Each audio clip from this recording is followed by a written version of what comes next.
Esse podcast trata de temas como suicídio e violência. Se você é sensível a algum desses temas, talvez esse programa não seja indicado para você. O podcast é uma produção independente. Os interlocutores e suas opiniões não representam nenhuma instituição. Vestígios é um podcast sobre perícia criminal.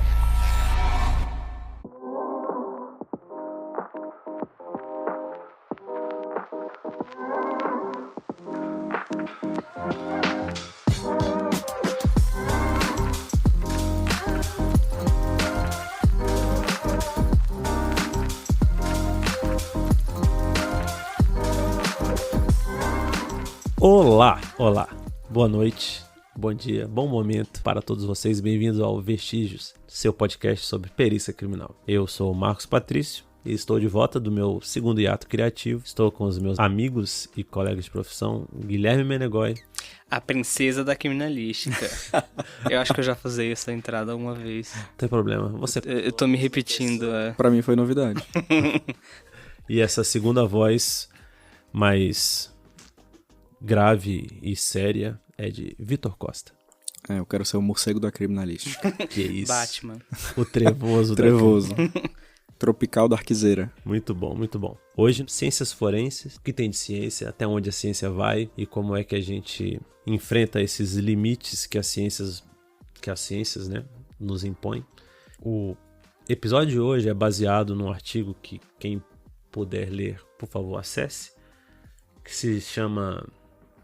Eu vou falar em inglês, vocês me perdoem, tá? Por favor, o meu inglês, que chama Time to Clean All the Junk Science Out of Our Courtrooms. Tempo de limpar a ciência lixo, ou na nossa tradução em homenagem ao nosso amado podcast Ciência Suja, vamos chamar isso tudo a partir de agora de Ciência Suja das nossas cortes, como limpar isso das nossas cortes. Gostaria de passar a palavra para quem se interessar em falar agora, sobre o que é ciência suja, o que vocês entendem como ciência suja. Só um leve corte antes. A gente vai disponibilizar o link também desse artigo na descrição do episódio. Então, se alguém tiver interesse também, é só clicar lá. Exatamente. Junk Science. Junk Science, eu acho que em geral é tudo aquilo que é feito nas coxas. Pode usar essa expressão ainda? Vou ser cancelado? Pode. Acho que não pode, já ouvi falar que não pode, foi mal. Não, mas eu ouvi falar que isso é tipo um hoax de... Então, isso é um exemplo de Junk Science. Alguém... Era uma pegadinha. Do caralho. Tudo foi combinado antes. Não, mas é isso, Junk Science é algo feito de forma não científica, tentando se passar por algo científico. E eu acho que isso pode ser feito de algumas maneiras diferentes. Eu acho que rola Junk Science que é feita propositalmente, tipo, a pessoa tem a intenção de produzir aquele resultado e ele quer simplesmente...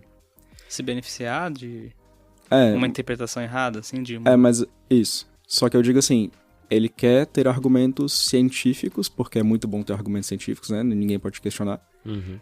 Pra justificar aquela coisa que tá errada. Que hoje em dia existe uma cultura de que tudo que leva o nome ciência, acho que a gente até já falou um pouco disso no primeiro episódio, talvez. O que leva o nome de ciência é travestido de uma seriedade maior, né? E o que não leva, não tem. Então, isso é uma coisa boa, né? Porque acho que as pessoas dão um devido valor para a ciência, para os cientistas, para o trabalho dessas pessoas, mas ao mesmo tempo também isso faz com que todo mundo quer usar o nome ciência para dar algum tipo de credibilidade pro que eles estão fazendo. E aí... Só não seguem o método, né? Que deveriam seguir, que é isso. E acho que o outro tipo que eu consigo pensar é quando a pessoa faz isso meio que vendida. Ela não tem muita consciência de que ela tá fazendo aquilo. Seja por soberba ou por desinformação aí mesmo. Acho que tem vários motivos, né? Entra na parte de viés cognitivo e tudo mais. Mas eu acho que, de forma geral, é isso. Acho que a pessoa tá fazendo aquilo ali e na cabeça dela tá certo. E ela vai fazer daquele jeito. Eu acho que rola muito isso com algumas coisas do tipo constelação familiar. Aí várias terapias, assim, coisas holísticas e tal. Que a galera... tipo, coisas quânticas, né? Tipo, as físicas quânticas aí que são aplicadas a qualquer coisa são exemplos disso. Também tem muito a ver com a própria definição de ciência, assim. Eu acho que as pessoas pensam que é uma coisa simples, né? Que a ciência é uma coisa que segue o método científico. Mas existe toda uma disciplina filosófica que trabalha sobre a filosofia da ciência e que as coisas não são tão simples assim, né? Então, até pessoas de áreas de ciências às vezes não têm o conhecimento teórico necessário para serem cientistas mesmo. É um conhecimento um pouco limitado, digamos assim. E aí isso facilita cair nessas armadilhas, né? Que nem você falou. As pessoas fazem uma ciência suja na ignorância mesmo. Sim. Pelo menos assim, quando eu fiz o mestrado, primeiro que eu sentia muita falta de ter uma disciplina sobre metodologia científica, assim, uma disciplina pesada mesmo. Porque, até onde eu entendo, a ideia do mestrado é ensinar o aluno a pesquisar. A pesquisar, a fazer ciência, e a ideia do doutorado, aí sim você cria uma coisa original, uma coisa nova, né? Contribuição. Uma contribuição nova. Até onde eu sei, essa é a ideia. Então, já partindo desse princípio, a proposta já foi, né, violada. E eu tinha a impressão de que as coisas funcionavam muito pela perpetuação do conhecimento, do tipo assim, eu estou fazendo uma coisa desse jeito porque me ensinaram desse jeito. Sim. Sem ter qualquer tipo de análise crítica sobre a metodologia. E você passa isso pra frente também, né? Quando você vai passando o erro. Isso, e aí se alguém errou lá em cima, todo mundo tá errando no caminho, entendeu? Exato. Então, eu acho que também vem muito dessa simplificação do que é ciência. Mas tudo bem, você falou da questão da academia, né, da academia, você falou do seu mestrado, né? E eu tive uma experiência uma vez muito ruim com essa questão de pós-graduação. Quando eu fazia meu curso de doutorado, eu ouvi de um professor do meu curso que eu não era o tipo de pessoa que ele queria na pós-graduação. Nossa. É porque na cabeça de muita gente da academia, infelizmente, ainda tem essa ideia de que policial é tudo truculento, bruto. E tipo assim, cara, o que um policial tá fazendo aqui na universidade, num curso de pós-graduação, sei lá. Era nesse sentido? Não sei se era esse sentido que ele tava falando. Eu sei que ele falou pra mim que eu não era um tipo de aluno que ele queria, assim. No sentido de que eu, sei lá, trabalhava e fazia... Talvez você não queira ser pesquisador, tipo, sua profissão principal, né? Exatamente. É como se... Como se fosse um bico. Não como se fosse um bico. Eu acho que é como se a função de pesquisador e de fazer ciência, tipo, se resumisse ao mundo acadêmico. Tá? E você falou o que pra ele? Querida. Não falei nada, ele era o coordenador lá da porra toda, o chefe do negócio. E eu só falei, não. Desculpa por ser assim. Exatamente, eu só quis dizer, né? Aí então fala qual é o nome dele pros nossos seguidores. Não vou falar. Ele já sabe. As redes sociais. Seguirem, vou ativar meus bots na internet pra ir lá atrás dele. Bom, eu acho que isso ilustra bem o nosso ponto, que é essa dicotomia que a gente tem entre ciências e ciências forenses, né? E essa vida dupla, né, das ciências forenses, tipo, meio ciência, meio parte de um processo jurídico que é todo pautado por dispositivos legais, e você meio que você não sabe se você é lei ou se você é ciência. E eu falo no sentido de que me lembro sempre de um professor de direito que eu tive, que ele falava que o direito é o último vagão da sociedade. Então, depois que tudo muda, o direito ele muda atrás, assim. Eu não usaria nem a metáfora do vagão, do último vagão. Eu acho que é tipo o andar de uma lagarta, assim. Já viu que tipo, ela vai, estica, e depois ela puxa o rabo, e ela estica, ela puxa o rabo. A sociedade funciona muito assim. Então, você quer dizer que o direito é o rabo da sociedade? É o rabo da lagarta. Da lagarta, tá? Não da sociedade. Senão, daqui a pouco vem um monte de gente aí me cancelar. Mas é isso, porque o direito ele só incorpora as mudanças quando elas estão muito bem estabelecidas. Só que muitas vezes, quando o direito acha que a ciência está muito bem estabelecida a ponto dela ser incorporada no processo, essa ciência ela já está muito à frente. Tá? E a gente está vivendo num gap, que é tipo, entre o avanço social que eu falo, o avanço da sociedade como um todo, e o reconhecimento desse avanço no mundo jurídico. E é nisso que muitas vezes a ciência forense falha, porque está utilizando uns métodos que não estão ali em alinhamento total com o mais moderno da teoria científica, né? Ou pelo menos dos métodos científicos. Eu acho até que a gente ficou preso numa encruzilhada, assim. Porque as ciências forenses, elas até começaram no âmbito acadêmico, né? No âmbito das universidades. Só que aí depois, rapidamente, virou uma coisa vinculada às polícias mesmo, né? E aí, além dos operadores de direito, né? Que é a ciência criminal, ela serve para lidar com crimes. Então, o vínculo com o direito é óbvio, né? Mas também tem toda a parte da investigação policial, né? Então você fica nesse meio de ciência, de investigação, de direito, e é tudo uma coisa muito... que pode ser boa, porque é uma aplicação muito prática da ciência, mas ao mesmo tempo também isso pode introduzir vários problemas no nosso trabalho. Né? Essa interface entre o perito, ele é meio investigador, ele é meio cientista, isso pode causar vários problemas, né? E causar o que a gente está falando aqui toda hora de ciência suja, né? Às vezes no rumo da investigação você quer justificar alguma coisa e aí pronto, já tem esse viés que atrapalha a ciência na sua forma pura, né? Digamos assim.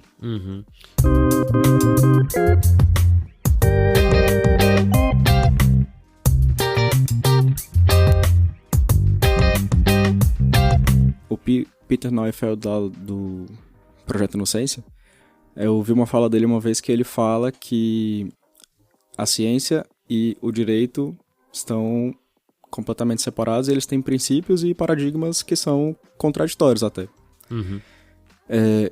E aí, as ciências forenses, ele fala que é um caso estranho, meio que esdrúxulo, porque é ciência, mas está pautada pelos paradigmas do direito, que é uma outra área, né? Então, você gera é meio que uma quimera, assim, uma parada meio misturada.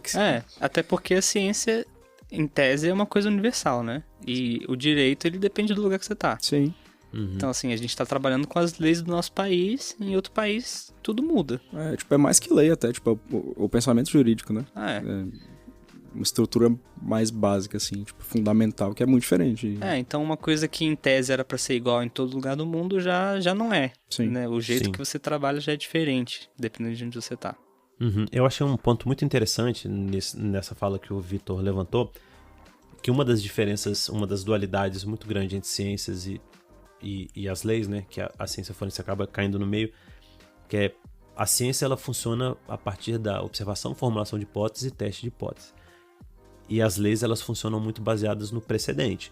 Então é muito comum, você vê quando um advogado entra com uma ação na justiça, ele fala, seu juiz, eu tô alegando tal coisa, e inclusive já foi decidido assim, assim, assado anteriormente, e antes disso também. Então, quanto mais a coisa se repete, mais ela tá bem estabelecida e solidificada.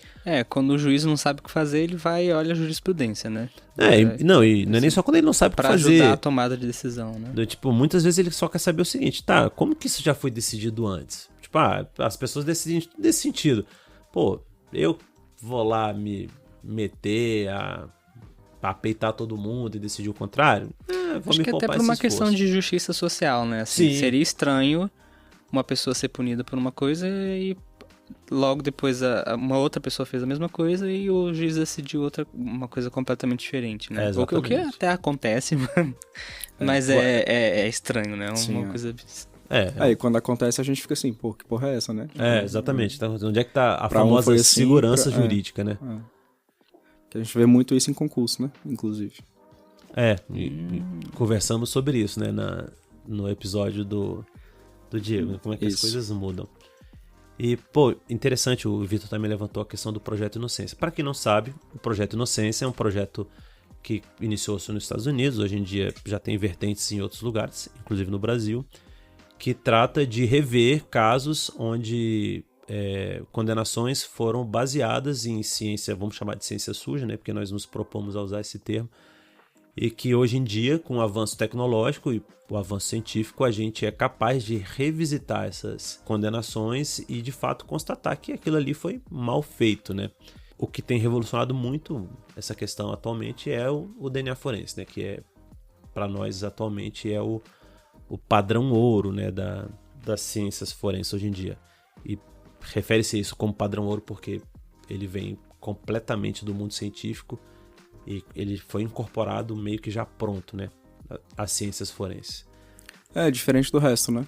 diferente do resto. Que meio que veio ao contrário, né?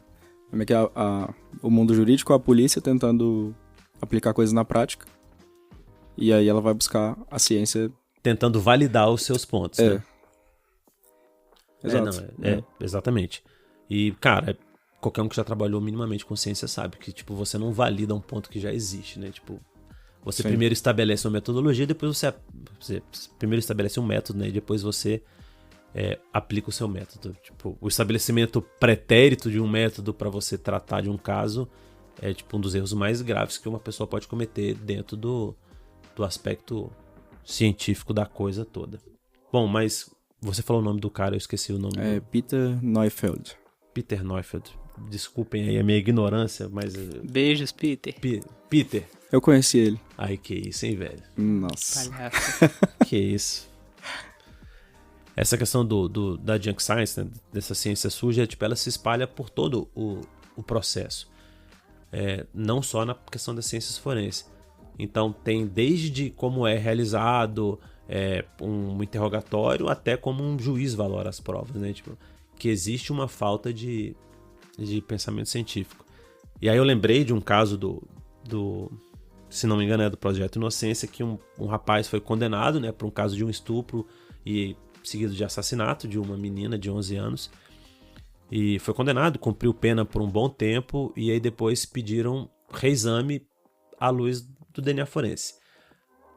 Foi feito o reexame, detectaram que o sêmen que estava lá não era dele, e mesmo assim a corte não absolveu o cara, porque eles botaram uma coisa na cabeça que tipo assim, não, ele também estuprou a mulher, mas ele não... A mulher não, a menina, né? Porque tinha 11 anos.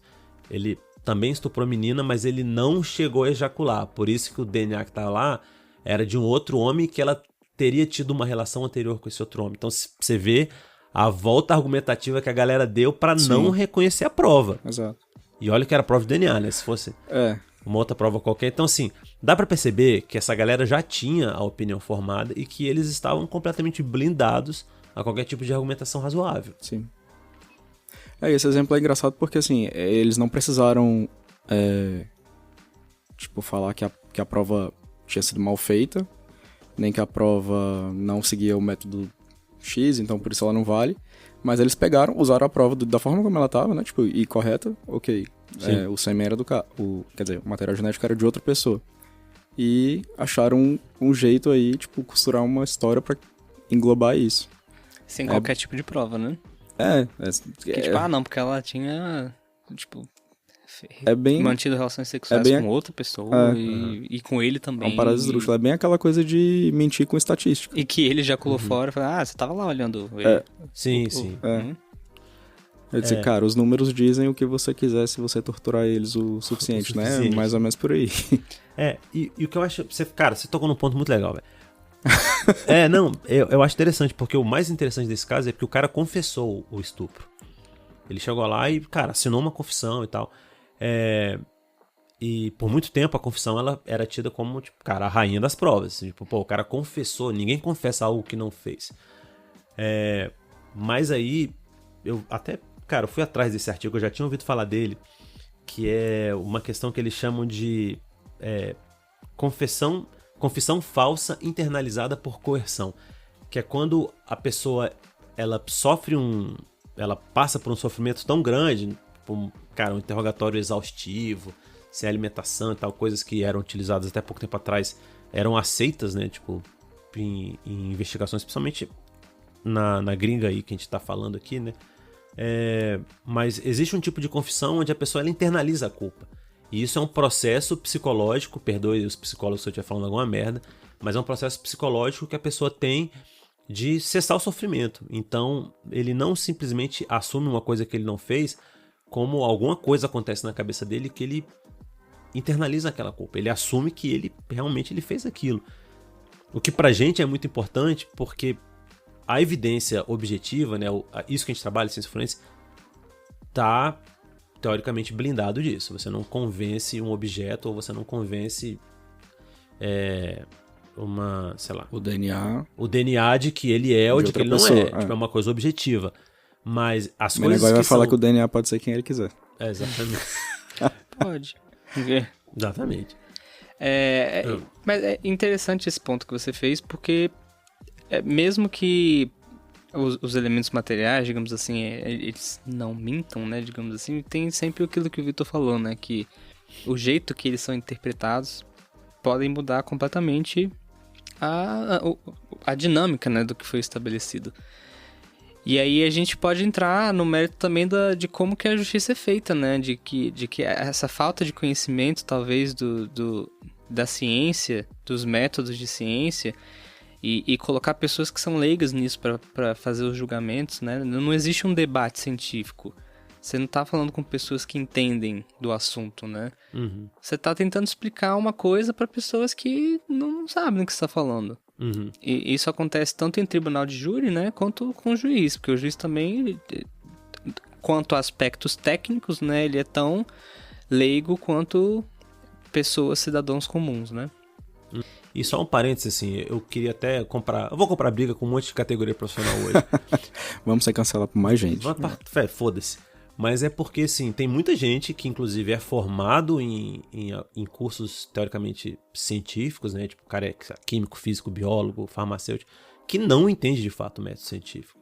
E é o não é que que mais ele não tem, entende, né? Tipo, é que ele não está disposto a se impor às limitações do método científico. E aí a gente imagina o lado de quem tá fazendo o julgamento, né? É foda. Você coloca uma pessoa falando um monte de coisa técnica, aí vem uma outra pessoa e fala um monte de coisa técnica também, e que fala o contrário, e aí você acredita em quem? Uhum. Porque pra você, as duas pessoas estão falando bobagem, assim. Bobagem não, estão falando, sei lá, nada que você entenda. Uhum. Como que você resolve essa situação, sabe? Sim. E aí é complicado, que não basta só a gente trabalhar com elementos que não são enviesados, né? Mas também talvez saber como passar essa informação adiante, ou então revisar o método de julgamento para tentar minimizar esse tipo de problema. Então, peraí, deixa eu ver se eu entendi. Os peritos também têm sua parcela de culpa na incapacidade de se comunicar com... Eu acho que muitas vezes existe sempre aquela dicotomia entre fazer descrições muito precisas e muito técnicas do fenômeno que está acontecendo ali e fazer descrições que são talvez um pouco menos precisas, assim, né, mas que você consiga passar o ponto adiante. Uhum. Porque eu acho que, assim, todo mundo tem que ter em mente que o nosso trabalho é fazer ciência e depois comunicar essa ciência da forma, né, clara o suficiente para um jurado num tribunal do júri entender aquilo. Tipo, sei lá, por exemplo, existe uma diferença entre um tiro de arma de fogo e um disparo de arma de fogo. Isso é uma diferença teórica da área de balística. Uhum. E aí você tem todo aquele cuidado para usar tiro quando for realmente um tiro, disparo quando for realmente um disparo. Qual é a diferença de tiro para disparo? Eu não sei. O disparo, ele é a ação de acionar o mecanismo da arma, né, digamos assim. Então... e o tiro é quando expele o projétil. Ele pode ou não resultar num tiro. Se a arma falhar, você pode disparar ela, mas ela não pode atirar porque por algum motivo ela falhou, entendeu? Entendi. Este host está mais inteligente nesse momento. Aprendi uma coisa nova. Mas, de certa forma, você entende que esse tipo de definição é meio que um preciosismo, você diferenciar isso. Concordo. E às vezes você foca tanto em usar, tipo, não, eu vou usar tiro quando realmente for tiro, eu vou usar disparo quando realmente for disparo, que você perde o ponto de que pra pessoa que tá te ouvindo, pra ela só importa saber se, tipo, alguém atirou em alguém, entendeu? Tipo, tem esse tipo de nuance que às vezes ela é esquecida quando você tá se comunicando com pessoas que não são da área. Entendi. E isso foi só um exemplo esdrúxulo que eu usei, assim, porque me veio à cabeça agora, mas com certeza tem vários outros exemplos que podem ser dados aqui. O Vitor deve saber vários também. Uhum. Interessante. Então eu acho que sim, eu acho que o perito também tem a sua parcela de culpa nesse processo, de tentar compreender melhor de que quando ele tá fazendo o laudo, você foi no local, eu estou falando para local, você foi no local, você viu tudo, você teve aquela experiência toda sensorial de ver, de sentir as coisas, de tocar, e você tem que passar isso pra uma pessoa que não tava lá. Uhum. E que uma pessoa que não tem o conhecimento técnico que você tem. Então, assim, não adianta nada você escrever de um jeito que você entenda. Você tem que escrever meio que pensando em como que a pessoa vai ler aquilo. E ainda tem o problema de que o nosso sistema judicial, ele é um sistema de confrontos, né? Então, a defesa vai confrontar com a promotoria. Então, quando a promotoria lê uma coisa, ela entende uma coisa. Quando a defesa lê uma coisa, ela entende outra coisa. Então, também tem toda a questão de como que o que você está escrevendo vai ser utilizado para justificar uma hipótese ou não, ou outra. Isso é um trabalho muito difícil. Com certeza. E que eu acho que talvez falte um pouco de preparo, mais naquilo que você falou, que eu acho que tem gente que não tá nem aí para tentar reverter isso. Mas vocês não acham que tem uma culpa grande também do sistema judicial, assim? Tá todo mundo errado. Todo mundo é culpado. Inclusive você, ouvinte, você é culpado. Você tem Você culpa também tem também. culpa, você tem sangue nas mãos.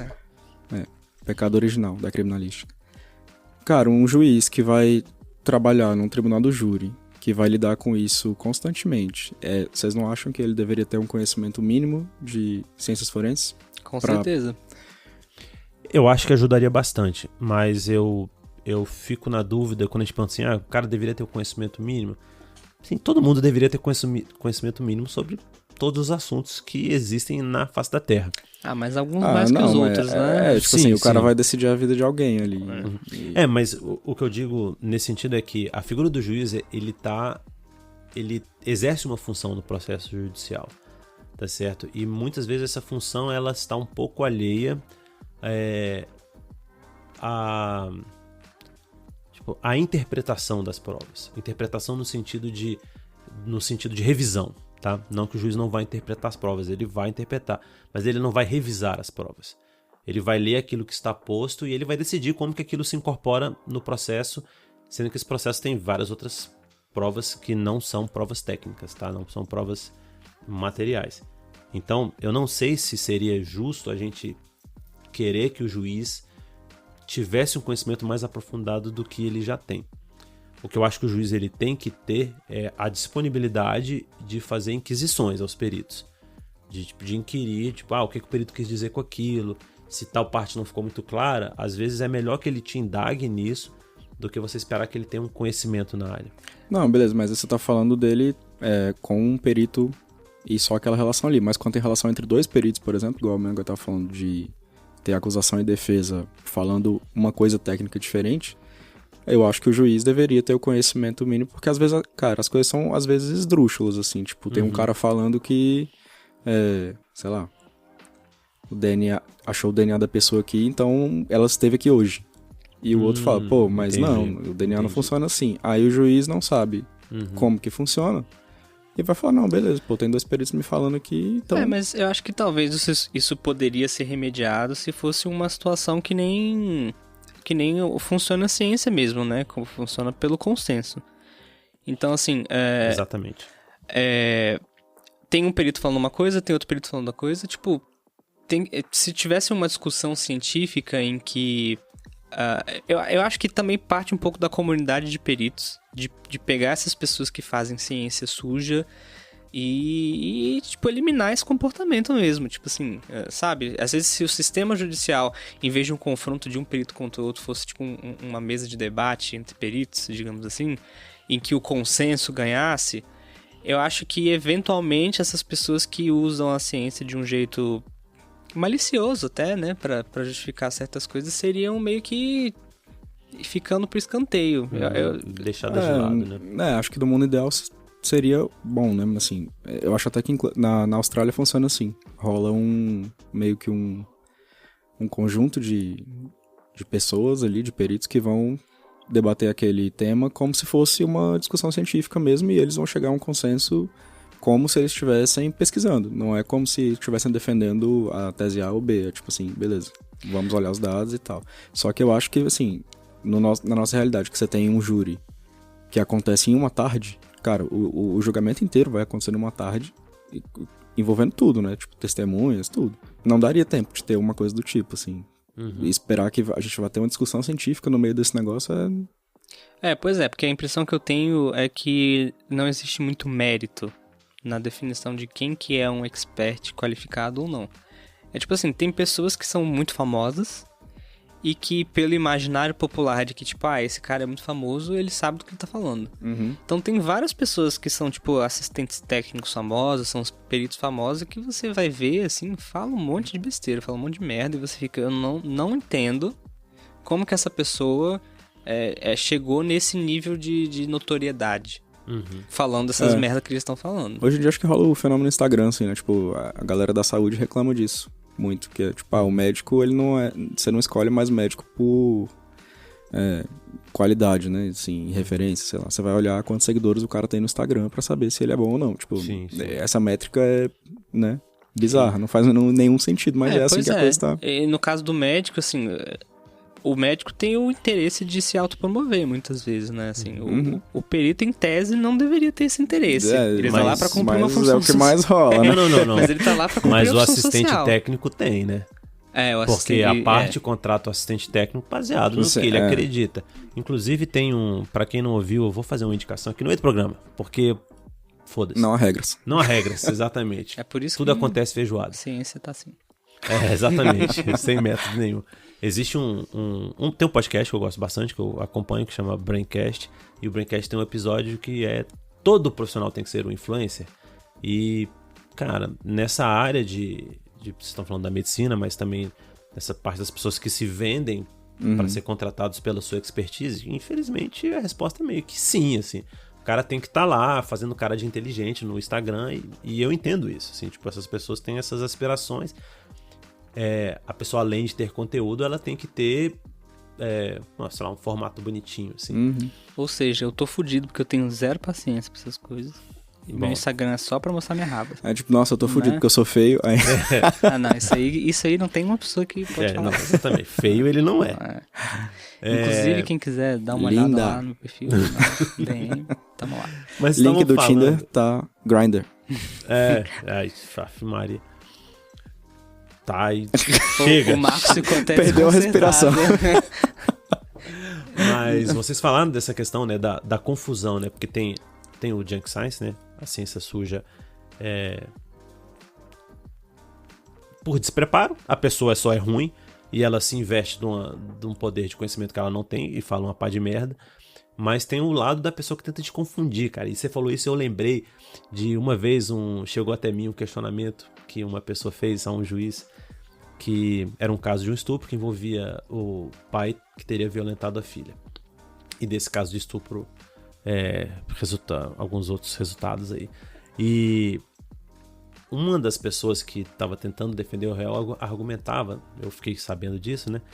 Argumentava que nesse caso o DNA não valeria, porque como a filha tem metade do DNA do pai, que tipo um eventual neto / filho dele invalidaria os teria o mesmo DNA do pai. Por consequência, teria o DNA. Então que o pai não precisa. Porque o pai fez com o dedo e nasceu só do pai.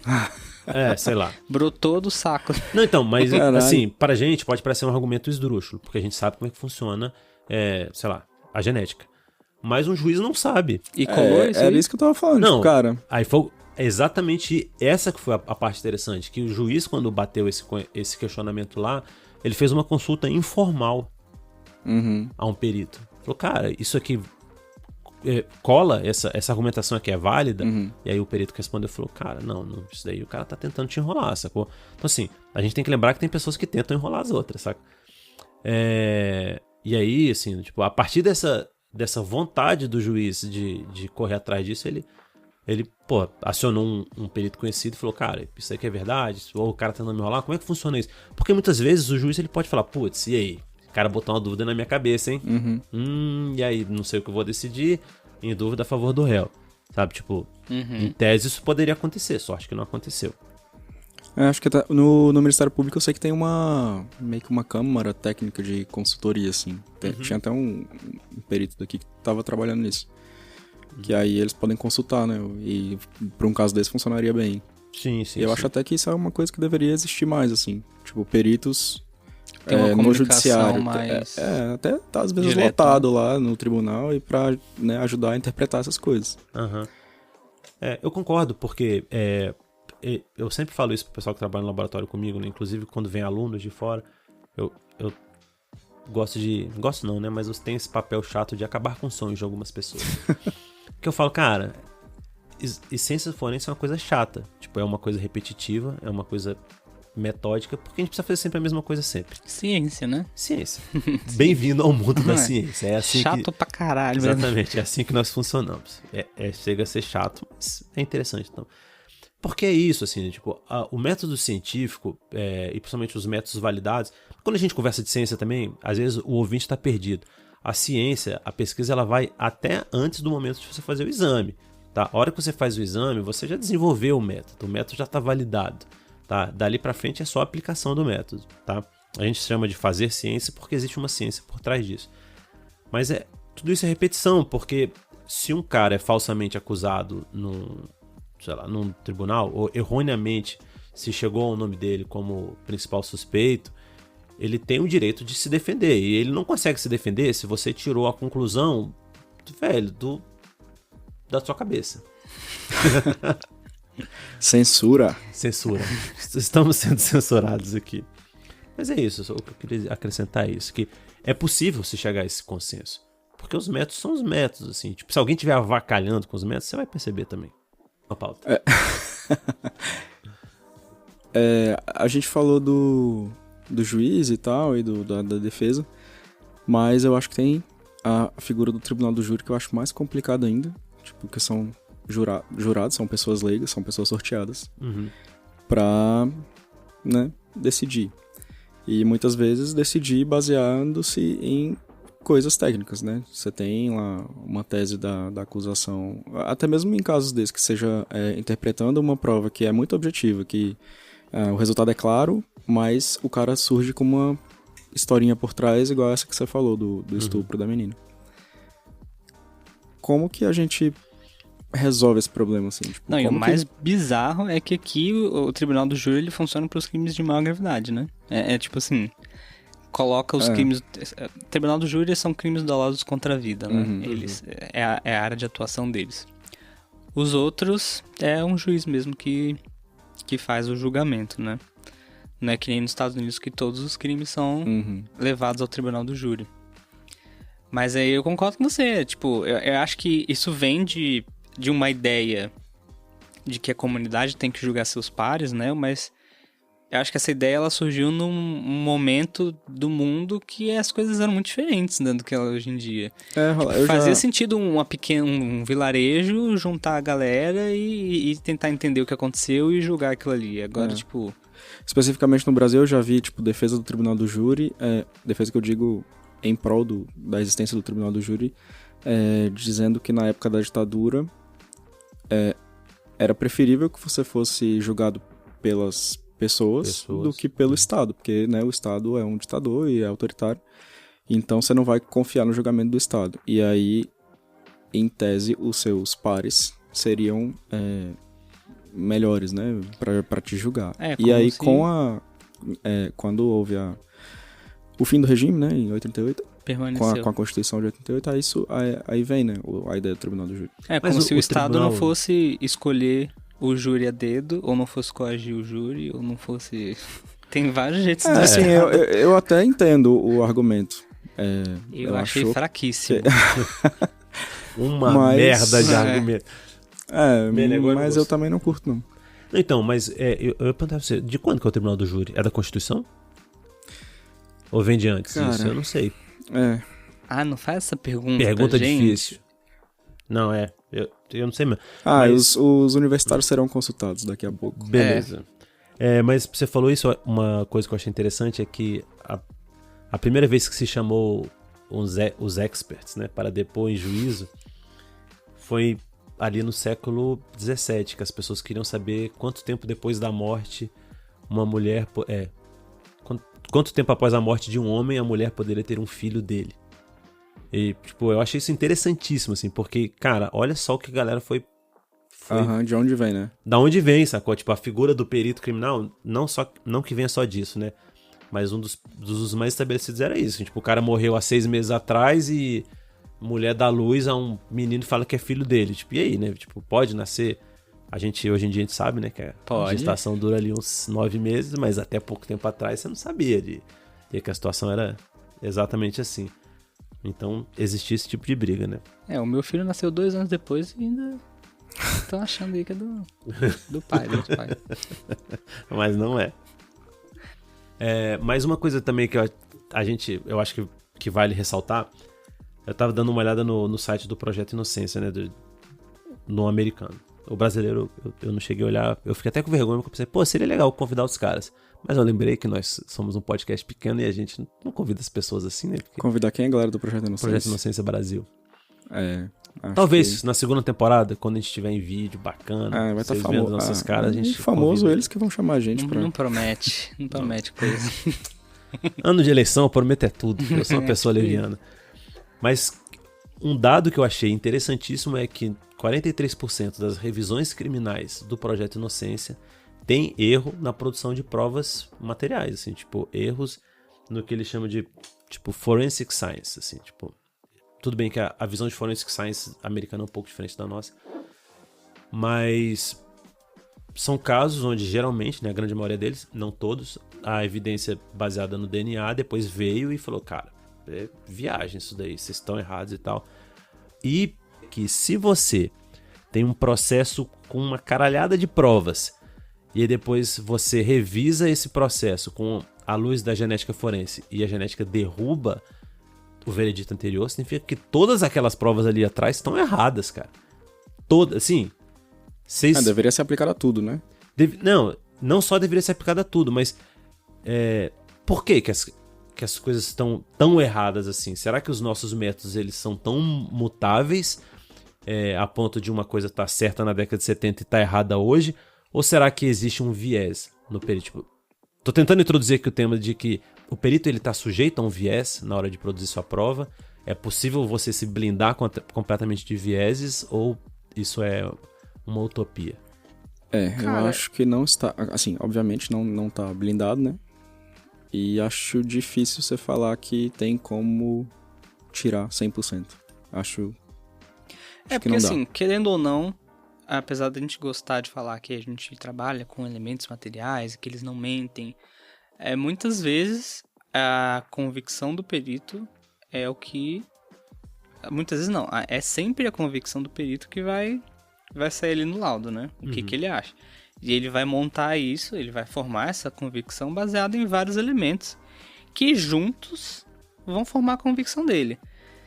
Então, é muito difícil ter, tipo assim... O DNA é um caso muito específico, que assim, você consegue ter um nível de certeza muito grande. Se aquele DNA bateu ali, tipo, não tem outra explicação, né? Ou pelo menos teria uma em poucas 1 trilhão, explicações, né? Agora tem vários outros elementos que, sei lá, tipo, por exemplo, uma análise de mancha de sangue. Ele é um elemento que sozinho, muitas vezes você não vai conseguir usar ele para formar uma convicção. Mas que ele contribui junto a outras provas, junto a outros elementos para que isso seja feito, entendeu? Então eu acho que assim, é até natural que sim, realmente, se o DNA depois desprova uma análise que foi feita baseada em vários outros elementos, que todos esses elementos estejam errados. Porque existe um nível, o que eu quero dizer é que existe um nível de interpretação também. Sim. E isso é uma coisa subjetiva e isso é falho, né? E aí é o que é o que o Vitor falou, tipo, é muito difícil você tirar o viés do perito, porque ele tá fazendo uma interpretação. E eu acho que isso se aplica de formas diferentes a áreas diferentes, né? Acho que mundo no laboratório é um mundo e local de crime é outro. Exatamente. Quando chega a isso, né? Como que é pra você? Você acha que você tem muitos vieses quando você tá fazendo o exame de bancada no laboratório? Então, a gente tenta não ter viés, mas é impossível você fazer um exame sem você ter o mínimo conhecimento do histórico do caso. Seria a situação ideal onde eu recebesse um objeto e não tivesse informação nenhuma e a pessoa que me enviou o objeto fizesse uma pergunta objetiva. Mas primeiro que é muito raro fazer um exame onde eu não saiba de antemão algo sobre o caso, e é muito raro também eu receber um questionamento muito objetivo sobre aquilo que eu estou examinando. Então, eu entendo que pelo lado de quem me pergunta, existe um receio de se deixar algo de fora. Então o cara ele não quer ser muito objetivo, porque às vezes ele acha que, poxa, Vai que eu pergunto objetivo demais e a pergunta veio e a resposta vem tão objetiva que não me serve. Ele só fala, não. A resposta, não. Sim, poderia acontecer isso, assim. Prejudicado, ponto. Aí é foda, né, velho? Prejudicado, eu tento ao máximo não dar um prejudicado. Só quando... E eu ainda me explico. Quando eu dou um prejudicado, eu falo, olha, porra, não deu por conta disso e daquilo. Mas é impossível, assim. Eu sinto que na prática é impossível você fazer um exame sem saber nada, tá? Agora vamos falar do real do dia a dia. Muitas vezes eu tenho uma cacetada de exames para fazer e para mim é muito importante saber o mínimo da dinâmica criminosa antes de eu fazer o exame, porque isso pode me indicar qual é o provável local de deposição de vestígios e como que eu vou fazer para coletá-los, como fazer para visualizá-los, porque às vezes eu posso ter que usar uma técnica ou outra técnica diferente, então eu faço uso desse conhecimento. Eu acho que é normal. Para vocês é diferente ou... Cara, eu ia fazer uma comparação disso que você falou agora, de examinar um objeto específico, sei lá, você falou uma camisa, né? Chega uma camisa com uma mancha de sangue.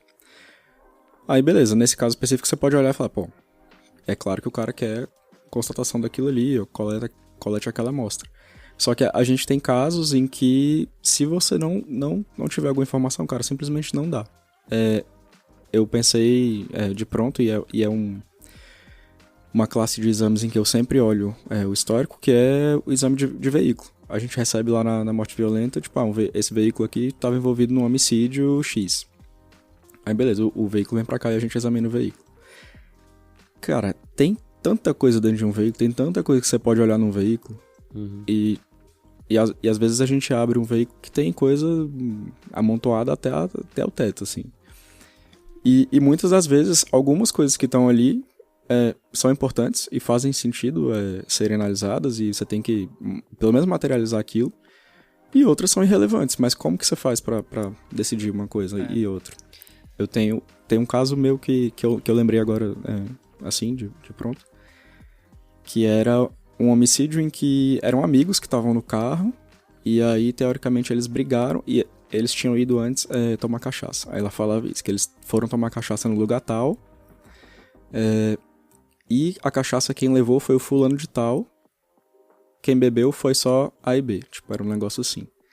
Aí eles foram pra esse lugar, na volta, alguma coisa aconteceu, alguma briga, e aparentemente decidiram jogar um dos caras pra fora do carro, tipo, decidiram que ele não ia mais continuar a viagem. Tá parecendo aquele negócio de revista de cruzadinho, assim, que tipo, Maurício e Pedro gostam de... Ah, sim. De torta. Maurício não comeu torta. Aí você tem que descobrir no final. Quem tá na casa amarela? Cara, um negócio assim. Aí beleza, quando o carro chegou aqui pra examinar, tinha lá, tipo, uma garrafa de cachaça, que era uma garrafa PET, tipo, cara, descartável, com um líquido lá dentro que tinha cheiro de álcool. Não sei, provavelmente metanol, você vai ficar cego se tomar. A que ponto chegamos? E copos de vidro, né? E, tipo, embaixo do banco, jogados, assim. Tipo, sei lá, eram 2 em um lugar e não sei se tinha mais um em outro lugar. Muito provavelmente, se eu recebesse esse carro, tipo, cego, falar, pô, é um homicídio. Cara, qual que é a relevância de um copo com uma garrafa PET com álcool dentro de um carro? Não, um exemplo mais óbvio é o luminol, né? Que é pra detecção de mancha de sangue latente. O nome já fala, é latente, você não tá vendo ela. Uhum. Aí você recebe um carro falando que é homicídio, é suspeito de homicídio. Se a pessoa não falar pra você, suspeita de que, tipo, alguém entrou com sangue em tal lugar, e, tipo, eu quero ver se você acha sangue, tipo, como que você... Tipo, não é padrão você borrifar o reagente em qualquer exame que você faz, né? É um exemplo mais óbvio. Isso é uma discussão homérica, na verdade, que acho que não existe uma resposta definitiva, né? O pessoal chama isso de ser contaminado, né? Pelo histórico da ocorrência. Uhum. Tem gente que gosta de chegar e já pergunta tudo, o que aconteceu. Normalmente, quando a gente chega, tem alguém já no local, né? Ou a PM, ou alguém da preservação. Uhum. E aí pergunta, e aí, o que aconteceu aí? Me conta e tal. Tipo, isso já... O cara tá te contando uma história e, querendo ou não, isso já te contamina. Porque você vai tentar, às vezes, encaixar os vestígios naquela história que o cara te contou. Uhum. Então, é o processo contrário, né? O vestígio, ele não tá sendo utilizado para determinar uma dinâmica. Você tá certo. tentando encaixar uma dinâmica nas coisas que você tá vendo no local. E isso é muito perigoso. Então, em contrapartida, tem gente que não quer saber de nada. Tipo, não lê a ocorrência, chega lá, não conversa com ninguém, já entra e já vai fazendo rolê ali sem... E eventualmente você pode perder alguma coisa por conta disso. Apesar de não se contaminar. Então, assim, tem que ter um balanço, mas atingir esse balanço é muito difícil. E é que nem o Vitor falou, tem casos que é virtualmente impossível. Você chega numa casa gigante com um monte de coisa, casa de acumulador. Tipo, o que você vai fazer? O que você vai olhar? Você vai olhar tudo? Não tem como. Vai ficar 2 dias tirando as coisas de dentro da casa e olhando uma por uma. Não é impossível, Não, é impossível. né? Não, concordo. E tem coisas, tipo, local de crime tem de tudo, né? Aí, sei lá, eu lembrei de um outro local que eu fiz mais recente, que foi uma tentativa de homicídio. E aí, era numa padaria que era num lugar grande, assim, meio que uma área... Acho que era tipo uma área de chácaras, assim. Cara, surgiu lá alguém que estava envolvido, não sei se era vítima, filho da vítima, e falou pra gente que o autor tava usando um capacete e que ele saiu correndo com esse capacete e ele jogou o capacete em cima do teto de uma igreja que ficava, assim, do outro lado da rua, a uns 300 metros do local. Assim, qual que é a chance de eu ir olhar o teto da igreja pra constatar que tinha um capacete e o capacete estava envolvido na história? Zero. Eu já fiz um assim também. Absolutamente zero. Eu fiz um que era na rodoviária de Braslândia, no centro comercial lá. E quem já foi lá sabe que são vários blocos de prédios, assim, e tem tipo uma praça entre eles. E aí, o exame que eu fiz eram umas manchas de sangue em um desses blocos. Sim. Que tipo de conclusão que eu posso tirar disso? Quase nenhuma, que alguém foi ferido. Aí, no meio do exame, vem me contar que, tipo, rolou uma briga generalizada, que um cara foi esfaqueado e que o cara foi e jogou a faca no telhado de um dos prédios, que era, tipo assim, tava a uns 300 metros do local de onde estavam as manchas de sangue. E só é instrumento do crime, né? Tipo, E aí a gente foi subir no telhado do prédio e realmente tava lá uma faca com sangue. E depois o DNA bateu o sangue que tava na faca com o sangue do local. Mas assim, se eu não tivesse sido orientado a buscar essa faca lá, quando que eu ia, porra... Sair andando por cima dos sair tetos. subindo nos tetos. Não, porque alguém pode ter jogado no instrumento aqui. Porque você é um gato, menino. Miau. Então tem isso, assim. Eu acho que o importante pelo menos essa é a minha filosofia. Eu gosto de saber da ocorrência pra eu saber mais ou menos o que me espera, mas você tem que ter a consciência de que isso não pode nunca limitar o seu exame. Ele pode só expandir. Acho que esse é o ponto de virada. Entendi. Então, tipo assim, isso acontecia muito antigamente quando... falando um pouco de mancha de sangue, antigamente era comum as pessoas classificarem as manchas pelo tamanho delas. E falando, manchas pequenas é porque a velocidade delas era muito grande e manchas maiores é porque a velocidade era maior. E isso era sempre meio que vinculado a um tipo específico de mecanismo de produção. Então era tipo assim, manchas muito pequenas é disparo de arma de fogo. Acabou. Porque é muita velocidade. Porque é muita velocidade. Não tem outra explicação, é disparo de arma de fogo. E hoje em dia, as pessoas sabem que assim. tem vários outros que podem justificar manchas pequenas. Qualquer criança sabe. Pois é, mas aí a pessoa chegava no local e você chega lá, tipo, foi um homicídio e é suspeita de disparo de arma de fogo. Você vê um grupinho de mancha pequena ali, o que você vai fazer na hora? Vai falar, pronto, foi aqui. O tiro foi aqui. Disparo de arma de fogo, mancha pequena, tudo fechou, tá fechadinho, bonitinho. Isso é um exemplo de como que saber do histórico tá limitando o seu exame. Essa informação, ela não serve só para fechar uma coisa na outra. Ela pode indicar, mas você tem que sempre levar em consideração que outras possibilidades existem, entendeu? Então, assim, é uma orientação massa? Mas não se prenda a isso. A minha recomendação para vocês ouvintes no dia de hoje, nunca se limitem, sempre assuma indicar o autor do crime. Mas eu queria trazer um caso aqui que eu acho interessante, é um caso que aconteceu fora também, né? Vamos falar mais dos casos na gringa, onde ocorreu um homicídio e o cadáver foi desovado num container de lixo. E toda a celeuma em volta do caso se referia a quanto tempo o cadáver estava ali, tá? Quanto tempo estava morto. E inicialmente parece que o que faz às vezes do médico legista teria dado uma morte ali por volta de 6 a 12 horas no máximo, e depois ele mudou o laudo para mais de 24 horas. Então ele teria sido morto na noite anterior e não na noite em que ele foi encontrado. Mudou a mesma pessoa, mudou o resultado. A mesma pessoa fez um laudo de retificação, né? E esse caso depois ele ficou famoso porque ele foi pro Projeto Inocência, mas ele não foi com o DNA, ele foi por conta de evidências entomológicas, onde o principal questionamento era se ele tivesse sido morto há 24 horas ou mais, de que haveria evidência entomológica, ou seja, os insetos estariam colonizando aquele cadáver. E não tinha, estava completamente não colonizado, e é de conhecimento bem acessível de que determinados tipos de moscas não colonizam os corpos à noite. Então, se você não tem esse tipo de evidência, isso é uma forma de dizer que não se passou uma noite inteira, né? Tipo, não houve um novo dia onde ocorreu a colonização. Não sabia disso. Pra mim, mosca é mosca. Não. Todas as moscas são o que elas quiserem. O que elas quiserem. Tem sonhos, tem famílias, amores, tem tudo.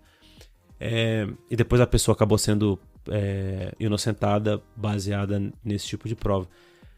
E suscita-se aí, né, o questionamento: por que será que esse cara mudou o laudo dele? Será que ele fez o laudo e aí alguém da investigação falou assim: não, pô, mas a gente tem aqui uma evidência que aponta para uma pessoa, será que não pode ter sido? Seu José falou que viu ele passando. Exatamente. O investigador ele não vai pedir para você mudar o seu laudo, mas ele vai sugerir de que existe uma possibilidade que talvez você não tenha considerado. Vocês já passaram por isso aqui, de vocês soltarem um laudo e alguém vir falar com você: mas será que é isso mesmo? Será que você não pode pensar de novo? Acho que comigo não, sim. Não depois de eu ter concluído o laudo, né? Uhum. Mas em alguns casos, durante a análise para escrever o laudo, aí sim, aí rola... Lá na Morte Violenta a gente costuma conversar muito, né, com os colegas sobre os nossos casos. Pede a opinião de várias pessoas e tal. Então... Mas opiniões técnicas, né? Opiniões técnicas, tá. Tipo, mostrando as fotos, os vestígios, os resultados dos exames e tal. Aí, em alguns casos, isso já aconteceu comigo de eu tá com visão de túnel. Tipo, eu tô pensando que foi isso, minha teoria que é essa. E aí eu tô indo nesse caminho, e aí às vezes você esquece que existem outras coisas, outras hipóteses que são tão prováveis quanto. Uhum. Ou pelo menos são... que tem a probabilidade que parece que deve ser considerado. E aí acho que às vezes rola isso, assim, de visão de túnel mesmo. Pelo menos comigo, a experiência que eu já tive, acho que foi essa, assim. Mas especificamente de meio que tentarem fazer eu mudar a minha ideia, a minha cabeça, assim, do meu lado, comigo nunca aconteceu. Assim, já aconteceu de rolar aquela pergunta assim: mas não poderia ter sido isso aqui não, meio que, tipo, tentando saber verificar se uma hipótese ainda era plausível. Se a hipótese que ele tava na cabeça era plausível. Isso acontece é normal, normal, né? Normal. Mas assim, tipo, sei lá, receber um telefone e me falar: então, acham uma arma ali e tem que ser isso. Dá seus pulos aí pra... Não, felizmente não, né? Não. Não, você fala em relação a, tipo, alguém de fora querer interferir no seu resultado igual rolou com esse cara. Isso, acho que pelo que eu entendi da pergunta. Não isso, né? Que tenha rolado com esse cara, assim, eu só tô falando que será que alguém não falou pra ele e ele falou: putz, é mesmo, não tinha pensado nisso, vou mudar o meu laudo. Tá, é que eu entendi você falando do tipo, alguém, sei lá, um colega falou: pô, você tinha que ter considerado tal informação. Eu penso aqui. mais você pensou numa coisa de propósito mesmo. Tipo, de alguém... Não só de propósito, mas alguém da investigação chegar pra você e falar assim: poxa, mas fulano de tal falou que viu tal coisa, assim. Mas eu acho que não, né, assim, pelo menos aqui onde a gente trabalha é bem tranquilo em relação a isso, né? Eu nunca tive problema com isso também.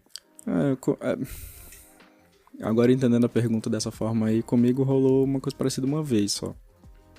Que foi assim, que eu achei que tava tendo uma tentativa meio que de... Muito incisiva. Assim, uns questionamentos muito direcionados, sabe? Muito assim, específicos. Advogado de defesa ou...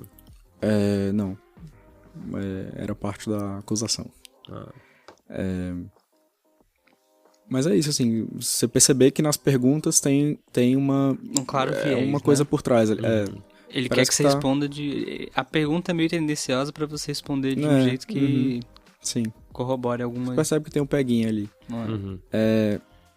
E é isso, assim, de forma direta e clara, igual você tinha falado, eu acho que eu nunca nem ouvi falar de caso em que isso tenha acontecido, assim.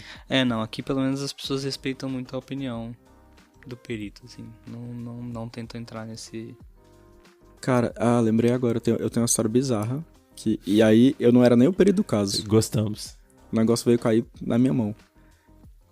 Um policial, não vou falar de onde, é de outro estado, e nem de qual instituição, né, é policial.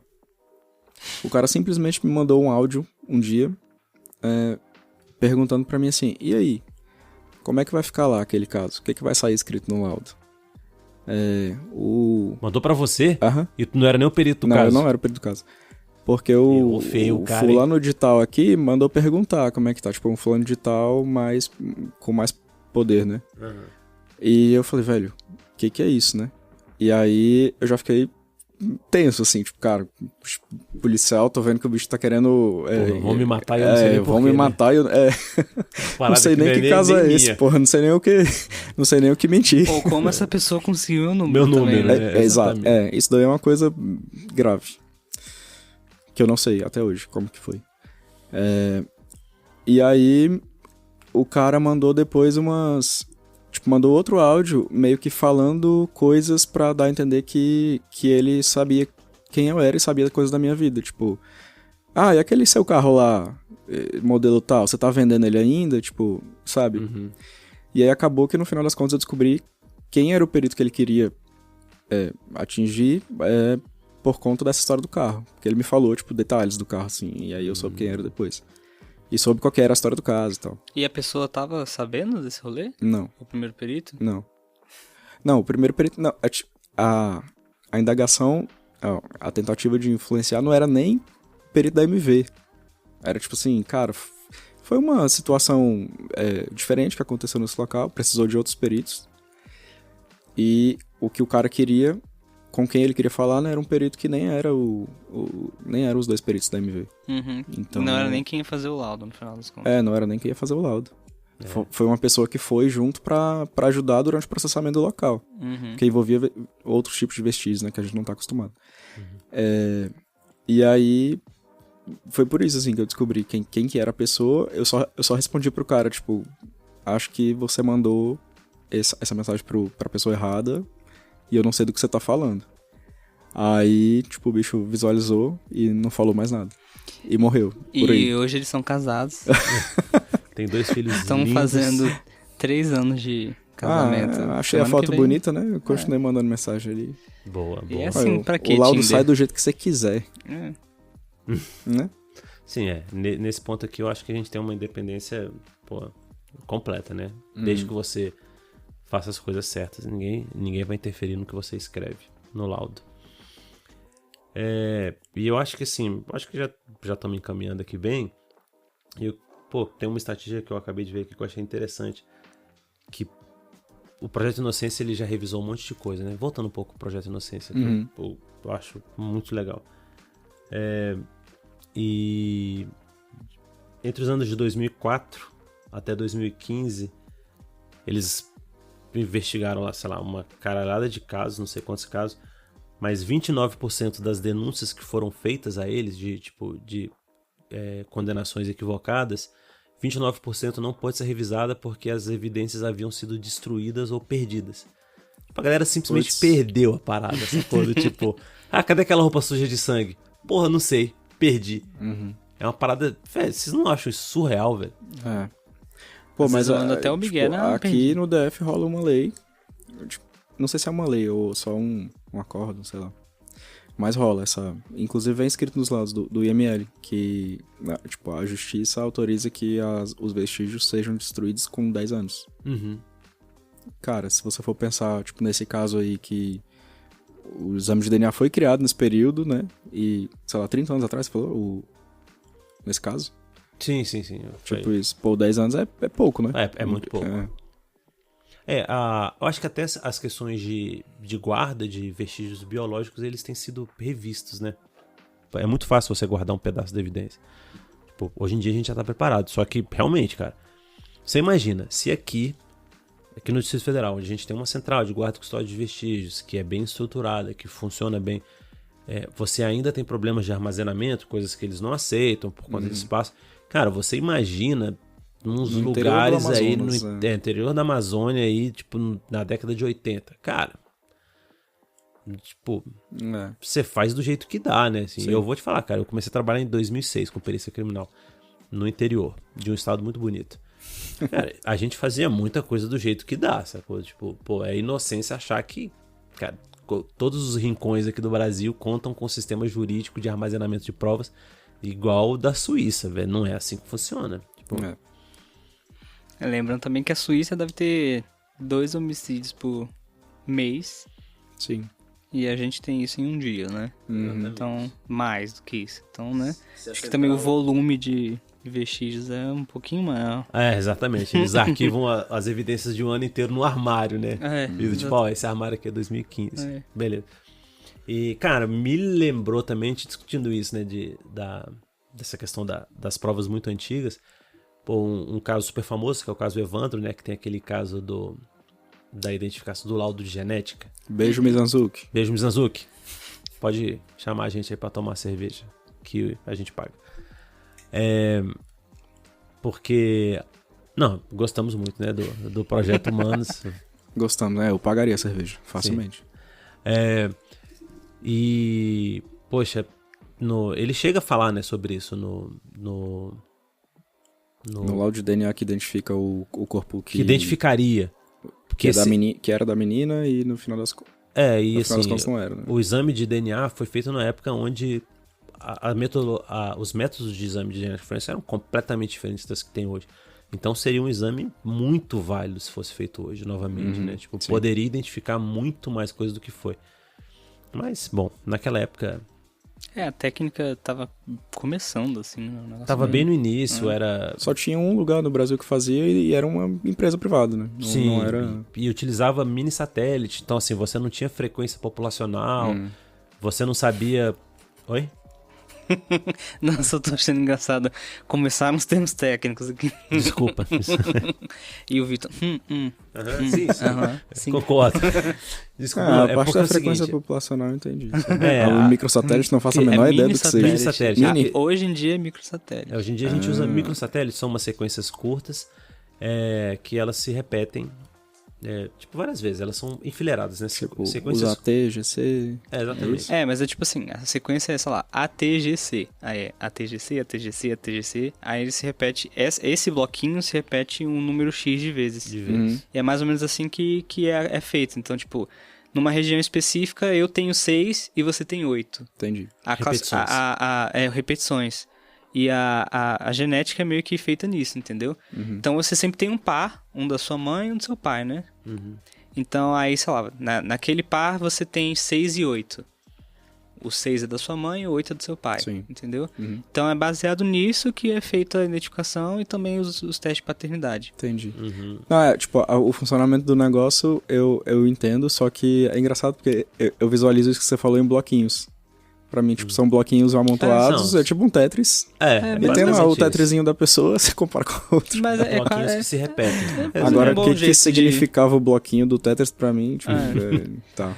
Não, mas as técnicas antigas, elas se baseavam em digestão de material, né? Então, você botava lá a quantidade de material biológico num tubo e você inseria umas enzimas que elas iam cortando esse material em vários pedaços. Então, era um ensaio bem bioquímico, assim, entendeu? Ele dependia de enzima. E quem trabalha com enzima sabe que enzima é chato pra caralho, qualquer coisa... É chato, você precisa de mais material, que hoje em dia, pra você fazer um exame de microsatélite, uma quantidade muito pequena de DNA já é suficiente, porque você amplifica aquele material. DNA de contato, né? DNA de contato, exatamente. E, aliás, tem até... isso, DNA de contato com a técnica antiga jamais seria possível. Jamais. Porque... hoje rola umas paradas que eu já vi de DNA no ar, né? E tem um artigo que saiu ano passado de DNA sem contato. Que é tipo, a sua mera presença numa sala é capaz de deixar DNA, traços do seu DNA pra trás, mesmo que você não tenha encostado numa superfície.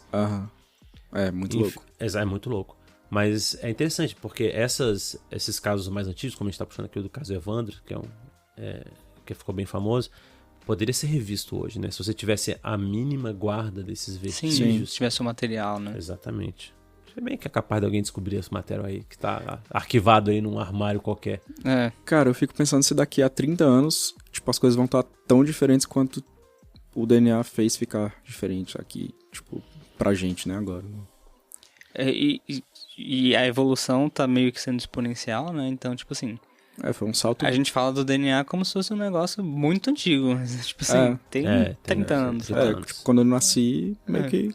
Em polícia não se fazia, né? Então, eu acho que talvez esteja até mais diferente de agora, 30 anos no futuro, do que 30 anos do passado para agora, entendeu? Porque eu acho que as coisas evoluem muito mais rapidamente agora. Então, guarda os vestígios aí, galera.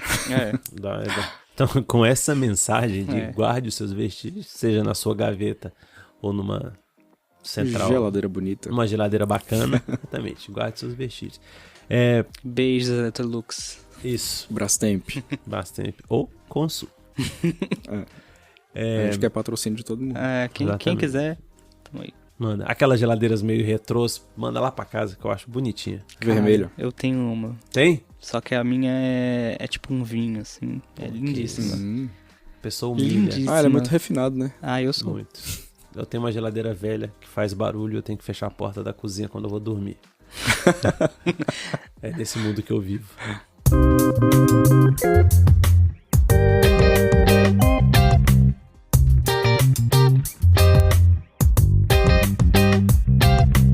Eu queria chamar a atenção também para um caso que eu acho interessantíssimo e que eu conheci graças a uma palestra que eu fui aqui do Vitor, que ele explicou maravilhosamente bem isso, que é a questão do sinal de Weingarten. Por favor, Vitor, primeiro, o que é sinal de Weingarten? Quem é Weingarten? Eu não te paguei pra você fazer essa introdução bonita aí, não. Veio de coração. Não, mas foi boa. A palestra foi boa. A conta chega. O caboclo entende de sinal de Weingarten. Com o Marcos é assim, 1 hora. O sinal de Weingarten, ele é a impressão da seção transversal do cano da arma na pele, quando você tem um tiro encostado. Que é a famosa boca do revólver. Eu digo da frente porque, assim, vai mais do que o cano, né? Tipo, ela pega toda a carazinha da arma ali. Se você for olhar, tipo, olha pro cano da arma como se você fosse levar um tiro no olho. Aquilo tudo que você tá vendo ali. Entendi. Aquela parte da frente toda, normalmente, e às vezes até mais, é impresso na pele mesmo, quando você tem um tiro encostado. E isso é muito importante quando a gente reconhece esse sinal, porque é um sinal de que o tiro foi encostado. E muda completamente a dinâmica, né, das coisas. Completamente. Se o tiro foi encostado, ou foi a curta distância, ou foi a distância, né? Tipo... Longa distância. Sim. E existe uma... Eu pensei em falar controvérsia, mas não existe uma controvérsia sobre o sinal de Weingarten. Aliás, existe no Brasil, né? Existe uma histeria coletiva. Uma histeria coletiva. Essa é a palavra. Em território brasileiro, por favor. Por favor, fala sobre isso. Então... Acho que faltou só falar. Aqui chamam de sinal de Weingarten porque quem descreveu primeiro esse fenômeno, assim, né, foi um rapaz chamado... Não sei o nome dele, eu sei que o sobrenome é Weingarten. Weingarten. E eu vou falar pra vocês o que eu aprendi quando eu fiz a academia de polícia pela primeira vez nos idos de 2005. Eu aprendi que o sinal de Weingarten era um sinal que era causado como se fosse um ferimento causado na pele da vítima, né? Causado por queimadura do toque do cano quente da arma na pele da vítima. A teoria seria de que depois de um disparo, né? O cano fica quente e queima a pele. E que isso é o sinal de Weingarten, porque... Isso. O mecanismo de formação do sinal. Exatamente, o mecanismo seria esse. Mas Vitor abriu os meus olhos para a luz. Então, não tem nada relacionado com temperatura. Eu acho que o negócio da histeria coletiva é bem isso mesmo que o Menegói falou. Porque a gênese do sinal, ela é uma lesão contusa. É um choque mesmo do cano da arma com a pele da pessoa. E o que é uma lesão contusa? É uma lesão que é formada por o impacto de algum tipo de corpo ou objeto que seja não afiado, assim. Tipo uma paulada. Tipo uma paulada. É porque também a gente não tem noção do que acontece microscopicamente, né? Se você vê um disparo de arma de fogo a curta distância naquelas câmeras de câmera lenta, né, de alta velocidade, você vê que quando o tiro ele bate na pele, ele entra, a pele fica tipo... Cara, parece tipo um elástico, assim. Ela vai e volta várias vezes. Ela, tipo, parece uma onda, assim, entendeu? Rola esses vídeos de jogo de basquete, tapa na cara. Tipo, a cara do bicho balança. Nossa, igual é muito feio. Porque, tipo assim, a gente vê tão rápido que a gente não percebe isso, mas a pele deforma muito e ela vai e volta, vai e volta.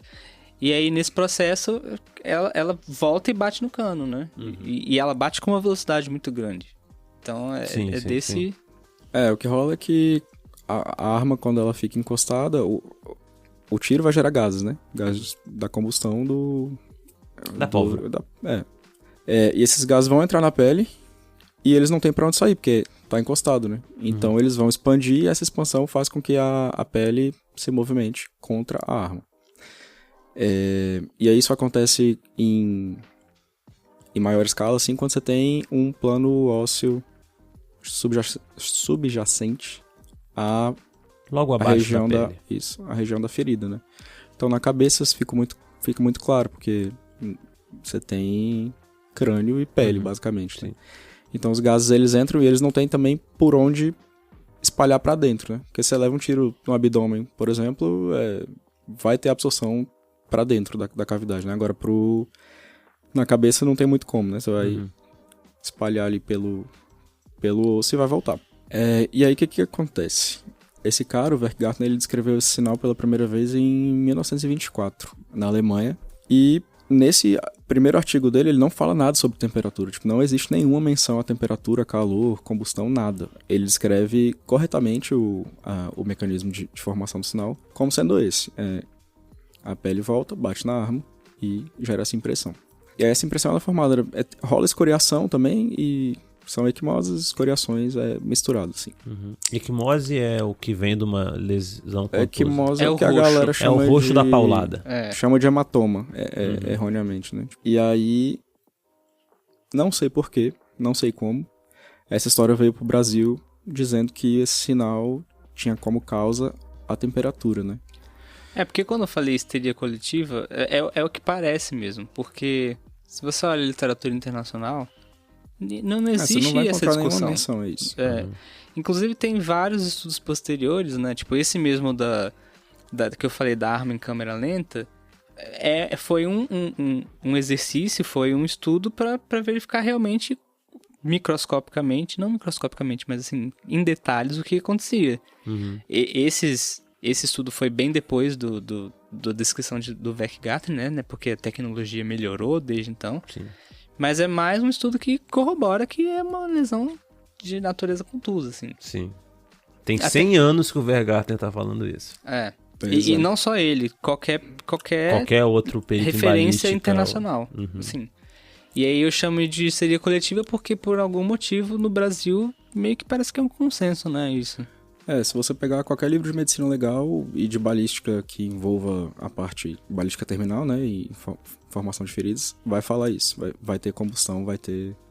Eu sei que tem um livro, que é o livro do Higino, eu acho, que ele não fala, que ele define corretamente, inclusive a última edição, tipo, tá certinho, assim. Nossa, e eu amo esse livro. É? Pra mim, brasileiro de medicina legal é o que eu mais gosto. Aí, ó. Indicação do... Não, é sério mesmo. Higino, inclusive, me manda uma cópia. Assinada, adoraria. Aí... Enfim, nesse livro descreve corretamente. Mas em todos os outros, cara, que eu olhei, e quando eu escrevi esse trabalho, acho que eu olhei 17 referências nacionais, eu acho, assim, que são 17 referências conceituadas. e eles falam a mesma coisa. E aí é engraçado porque tem um erro de grafia no nome, Werkgartner, e esse erro é repetido, você vê que, tipo, ele surgiu em determinado momento ali, e daí pra frente todos copiam o erro. Não, e acho que entra até naquilo que a gente comentou mais cedo, né? Desse negócio da, tipo, um vai aprendendo com o outro e vai propagando o erro. Nesse Exato. caso, é meio que um vai meio que copiando a referência do outro, né? Porque, assim, a ciência funciona assim, né? De copiar referências mais antigas e aceitar que elas estão certas, É um né? precedente, né? Exatamente. E aí é até engraçado porque uma dessas referências que eu usei é um artigo que uns caras, não lembro de que estado, publicaram. E aí a conclusão deles é falando que o sinal é formado por queimadura e não por nada contuso. Tipo assim, os caras colocam Eles a conclusão trocam ao contrário. Tipo, e sem Eles ainda apresentar afirmam o errado. eles ainda. falam que eles fizeram um disparo, tipo um tiro, num tecido. Tipo, o tecido encostado a alguma superfície e... Tecido biológico ou tecido, Não, tecido pano mesmo. Tipo um pano. um pano. E aí analisaram microscopicamente o pano e falaram que tinha sinais de queimadura e beleza, isso daí se traduz em, né, na ferida na pele e tudo mais. E a conclusão foi Aplica-se essa. ao sistema biológico. Acho que um exemplo muito claro de junk science é esse suja, trabalho né? aí. Vamos. Ciência suja, e aí é interessante também porque, tipo, alguns anos depois, em 1948, eu acho, tem um outro cara que ele publicou um trabalho que é o trabalho que a galera considera que pacificou a questão, assim, em 1948, tipo, olha só. Isso internacional, não brasileiro. Na Alemanha também. Na Alemanha. E aí daí pra frente tem vários artigos que testam essas hipóteses de novo, mas usando métodos modernos, né, pra mostrar que realmente é isso. Aí tem essa classe de testes que o Menegói falou, de câmera de alta velocidade, pra mostrar esse comportamento, e tem outras coisas também, tipo, tem... Em relação à própria variação de temperatura no cano da arma, tem muita coisa em campos mais da engenharia mesmo, assim, a galera testando o material pra... Teve até um resultado que eu usei lá nesse meu trabalho, que era voltado para a indústria aeroespacial.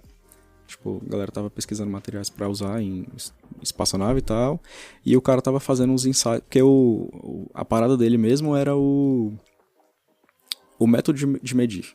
Entendi. E aí, pra chegar numa parada meio próxima, assim, ao que ele queria, ele usou um fuzil, e aí ele media a temperatura no cano. Você mesmo fez um ensaio desse, não fez? De medir temperatura de cano? Mas foi uma parada... Meio sem rigor nenhum. Só Meio pra Jack ver. Science. Meio Jack Science. Só pra ver se tá Jamais quentinho. escreveria. Plot twist. Tipo isso. Não, a gente foi lá, deu um tiro, mediu a temperatura. Deu outro, mediu. Deu vários, mediu. Deu vários de uma vez, mediu. Tipo isso. Uhum. E aí eu lembro que nesse dia lá a gente viu que o que rolou de variação foi tipo 5 graus em relação à temperatura ambiente com um tiro. Em uma pistola 5? PT-4. Que isso? Muito pouco. A gente usou uma PT-100. Uma PT-100. O que certamente não justificaria uma queimadura, né? 5 graus. Não, certeza. 5 graus é nada. Tipo, em relação à temperatura ambiente que no dia lá no laboratório tava, tipo, 20 e pouquinho, assim, 24, sei lá. Uhum. É nada. Aí rola também, e acho que inclusive os nazistas trouxeram também coisa em relação a isso, de estudar comportamento de queimaduras e geladuras, por exemplo, na pele, né? E aí rola estudos também falando a partir de que temperatura você vai ter uma queimadura. Uhum. E acho que o limiar de dor é tipo 43 graus, daí pra frente você vai sentir dor, e 44 graus aí vai rolar uma queimadura mesmo. Ou seja, a temperatura ambiente tinha que estar 39 graus pra ter algum tipo de queimadura. E muito provavelmente acho que não ia variar os 5 graus que variou no dia, né? Tipo, Verdade. só que ainda assim eu fiquei... Né, eu falo que esse negócio aí é ciência suja porque também eu não conseguiria medir o transiente de temperatura, né? Tipo, na hora que rola o tiro mesmo, vai ter um pico que vai sumir muito rápido. Só que esses estudos que eu tava falando do cara, da parte aeroespacial e tal, ele pega isso. Então ele mostra, tipo, ó, qual que é a variação e qual que é a variação máxima em quanto tempo. É tipo coisa de... são frações de segundo que ele consegue medir. Então, tipo assim, cara, não justifica. Essa variação de temperatura não justifica. Não queimaria ninguém. E aí tem outra, tipo, a galera da medicina também fala que existe esse mito de que o projétil é estéril, que por conta da temperatura alta ele mataria os germes e tal, e vai entrar e não vai provocar uma infecção por causa disso. E a galera fala que é uma grande balela, porque não mata, não é suficiente para esterilizar a temperatura, né, que chega durante o tiro. E é isso. E aí, em resumo, não sei de onde vem essa história da temperatura aqui no Brasil. Mas se você for perito e trabalhar com isso, né? Por favor, gente. Vamos mudar um pouco. Não tem a ver isso. com temperatura, não é queimadura. E assim, Ouçam o Higino. Higino, um beijo pra você, cara. Acho que, só pra falar, tipo, qual que é a relevância disso, né? É porque isso muda a dinâmica das coisas. Se você tem... Pode mudar, né? Pode mudar. Imagina, né? Se a gente tá falando que a coisa é em função da temperatura, a gente precisa, por exemplo, ter uma arma já quente, tipo, o cano da arma estando quente para gerar aquilo. E inclusive tem um caso famoso aqui que gira em torno disso, né, assim, dessa discussão sobre o sinal, tipo, e qual é a gênese, galera né? falando... Qual é a gênese do sinal, né? Da onde que ele... que essa discussão tipo, não existe, uma pessoa né? usando... partindo desse pressuposto já, tipo, assim, isso aqui é dado, é desse jeito. E aí chega numa conclusão. Essa discussão só existe na nossa cabeça, né? Na nossa cabeça não, na cabeça cabeça dessa pessoa, né? Não, às De vezes várias nem outras. discussão não tem na cabeça dessa pessoa. Não, é verdade, aparentemente não tem nenhuma. Exatamente. Bom, Interessante, essa cara, história. eu gosto muito desse caso. E Porque aí prova como que... Assim, foi uma coisa que eu aprendi como verdade absoluta, assim. Aham. Tipo, eu falo, ó, sinal de Wertgardner é assim que funciona e E tal. como é que você questiona, né? Exatamente. Eu não tenho sei lá, toda a bagagem pra chegar lá na aula e falar, não, peraí, essa história aí tá mal contada. Não, e você viu que pra justificar isso, foram experimentos de várias pessoas diferentes que trabalharam com hipóteses diferentes que tinham instrumentos diferentes, que nem Sim. o Vitor falou. Ele não tinha como medir o transiente de temperatura do cano no momento do disparo. Exatamente. Não, e Tem que ter um precisou... equipamento específico pra fazer isso. E, tipo assim, você vai... Seria até estranho você ter que testar todas a base do conhecimento científico, assim, né? É que Sim, nem hoje em sim. dia você, sei lá, testar a teoria da gravidade. Exatamente. Toda Pra vez que provar. você fosse fazer qualquer coisa que envolvesse, sei lá, tipo, gravidade. Né? Sim. Física, tem que começar do zero, É, lei de Newton, tudo de novo. provar tudo. E só pra uma curiosidade também, que aí no final eu procurei alguns casos bizarros, assim, mais diferentes em relação ao sinal. Aí tem um deles que eles reportam lá um caso de uma mulher que levou um tiro de uma arma era tipo airsoft. É um negócio diferente, não é exatamente airsoft porque foi letal até, inclusive. Mas é baseado em pressão mesmo. E aí teve a impressão do cano da arma na pele da mulher. E nem pólvora Igual. não tem. Não é uma combustão, né, que gera Exatamente. o tiro. Teve a impressão mesmo sem ter temperaturas teoricamente elevadas. E tem um outro caso lá em que o cara levou um tiro encostado de submetralhadora, tipo, né, meio diferentão. Aqui no DF a gente Porra, tá louco. nunca nem viu uma submetralhadora. Ainda. Eu espero que fique, não ainda. E aí, essa arma lá que foi usada, né, ela tinha coronha retrátil. Coronha é aquela parte que você encosta no ombro, quando vai atirar, na arma longa. E ela é retrátil do tipo, você dobra ela e ela fica ao lado do cano quando tá dobrada, né? Tipo, ela vai pra frente da arma, assim. E aí eu tô aqui gesticulando com as mãos, mas obviamente ninguém tá vendo. Uma Imagina dobra aí. ao meio.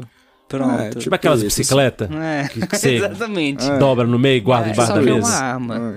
Que mata a gente. É uma bicicleta que mata a gente.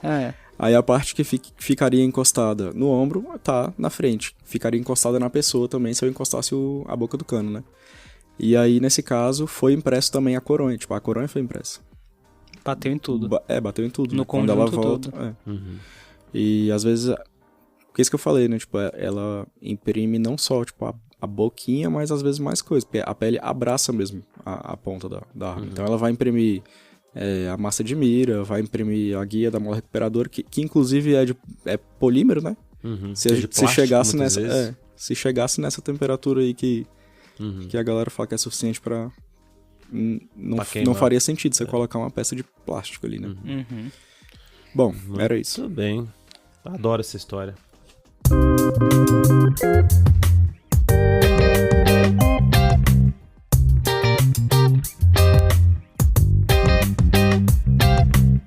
Recomendações? Se você quiser... Recomendações. Sim, não, recomendações. Qual que é a sua ciência suja favorita?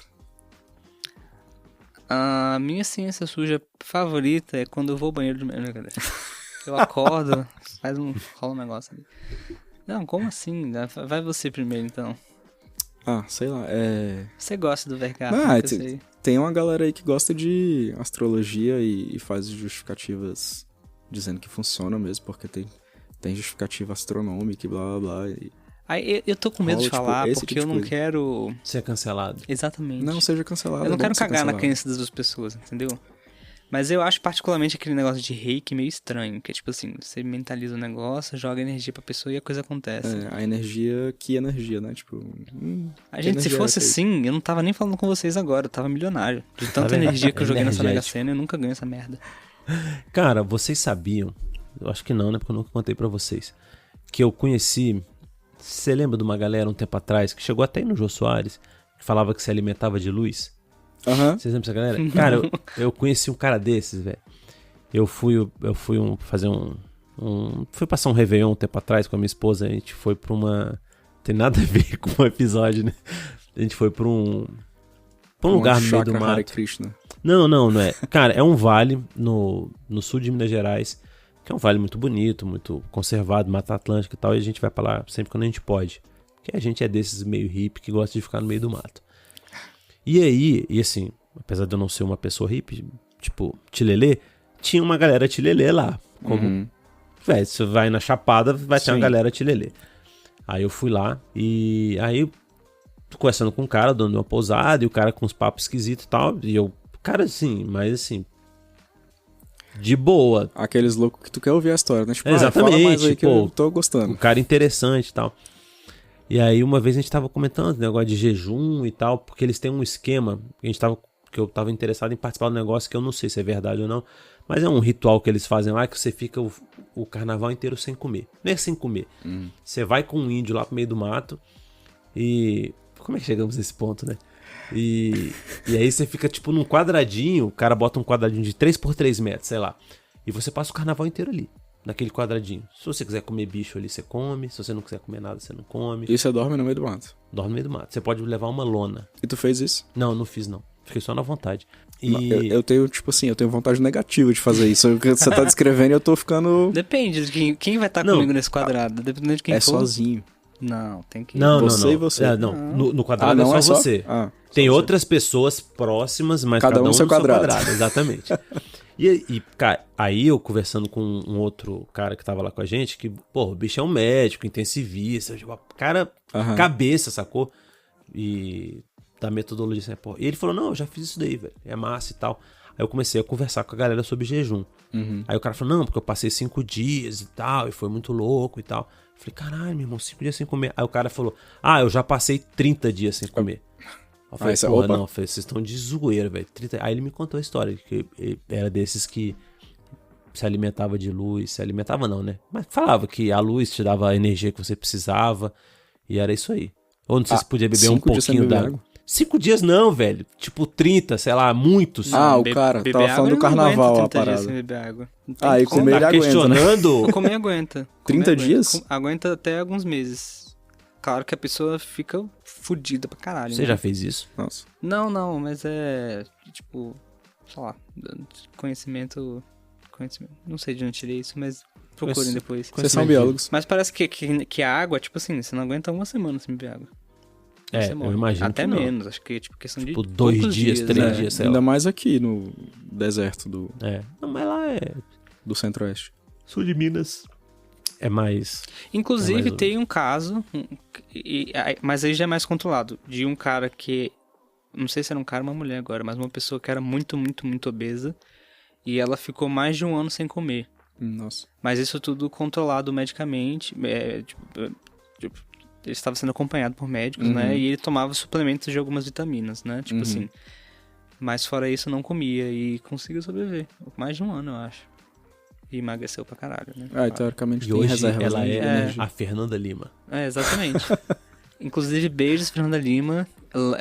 Sua dieta é incrível. Vamos escrever um livro sobre ela.